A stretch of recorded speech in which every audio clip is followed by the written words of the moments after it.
हजार हजार लोकंक आधार card hub रद्द अपडेट करने डिसेम्बर 14 शेष तारीख। आधार कार्ड दारी लगी बड़ खबर। सरकार हजार हजार लोकंक आधार कार्ड रद्द करि पारंती।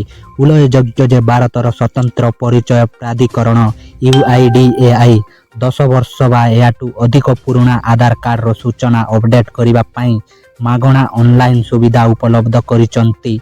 एथिपाई केंद्र सरकार सूचना अपडेट करने अनेक थर शेष तारीख संप्रसारण मध्य कलेनी। तथापि हजार हजार लोक एपर्यंत सेमानंकर आधार अपडेट करिनांती। जेउ माने निज आधार अपडेट करूनांती सेमानंक पई आधार पोर्टल को जाई सेमानंक जरूरी कागज पत्र अपलोड करबाकू अब। देशर आधार वर्तमान समय रे सबुटु गुरुत्वपूर्ण परिचय पत्र परिणत होईची। सरकारी योजना रु आरंभ करी बैंक रे खाता खोलिबा पर्यंत यार उपयोग हेउची 10 वर्षर पुराना आधार आपणक ठिकना और फोटो बदली पारे। एणु सूचना अपडेट कले टकाई वर्ती पारिबे और सटीक जनसंख्या सूचना प्राप्त होई पारिबो। UIDAI 10 वर्ष पुराना आधार अपडेट निमंते डिसेम्बर 14 शेष तारीख दैचंती।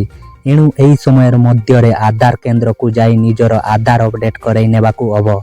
या पूर्वरु आधार अपडेट निमंते शेष तारीख 3 थर संप्रसारण होईची। प्रथम थर मार्च 14 तारीख सुधा आधार अपडेट कराई नेबाकू कुआ जायतिला बेले परे याकू जून 14 सेप्टेम्बर 14 तारीख संप्रसारण करा जायतिला। एबे डिसेम्बर 14 को शेष तारीख मने करा जाउची। केमिति करिवे आधार अपडेट एथिपाई आपणक पई आधार पोर्टल को जांतु। सेटारे आपणक आधार नंबर और मोबाइल नंबर दियंतु। निजर परिचय और ठिकना निमंते नुआ कागज पत्र अपलोड करंतु। एही सेवा संपूर्ण मागणा यार लाभ उठांतु और यथाशीघ्र आपणक आधार अपडेट करंतु। आधार कार्ड अपडेट करबा निमंते रेशन कार्ड वोटर परिचय पत्र ठिकना प्रमाण पत्र जन आधार कार्ड मनरेगा अथवा NRIGS जॉब कार्ड अथवा श्रम कार्ड पासपोर्ट पान कार्ड और ड्राइविंग लाइसेंस आदि प्रमाण पत्र देवाकू पड़िबो। वीडियो भल लागतिले गोटे लाइक कमेंट आउ शेयर करिवारु भूलंतु नाही। एमिति काम न्यूज अपडेट पाइबा पई एले आम चैनल को गोटे सब्सक्राइब करी बेल आइकन को दबाई दियंतु।